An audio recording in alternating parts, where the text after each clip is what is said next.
আসসালামু আলাইকুম এভরিওয়ান। আজকে আমি চলে গেছিলাম মেহেরপুরের খুব পুরনো একটি প্রতিষ্ঠান জ্যোৎস্না বেকারিতে। শুনেছি ওখানে পুরান ঢাকার স্পেশাল কাচ্চি বিরিয়ানি পাওয়া যায়।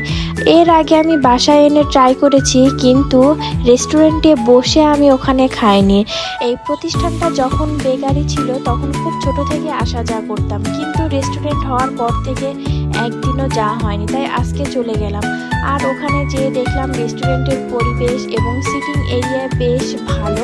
আমি গেছিলাম মূলত দুপুরে কাচ্চি খেতে, তারপরও এখানকার মেনু কার্ডটা আমি একটু ঘুরে দেখলাম। প্রচুর খাবারের আইটেম, আর এখানকার যিনি মালিক তিনি তো খুবই আন্তরিক। তিনি নিজের হাতে আমাদের খাবার সার্ভ করছিল এবং দেখছিল আমাদের কোনো অসুবিধা হচ্ছিল কিনা। তারপরে ফাইনালি গরম গরম ধোয়া ওঠানো কাচ্চি চলে আসলো। কাচ্চির রাইসটাও ছিল খুব ঝরঝরে, মাংসের পরিমাণটাও ভালো ছিল, আর আলু তো অনেক সফট, সাথে ছিল একটা জালি কাবাব।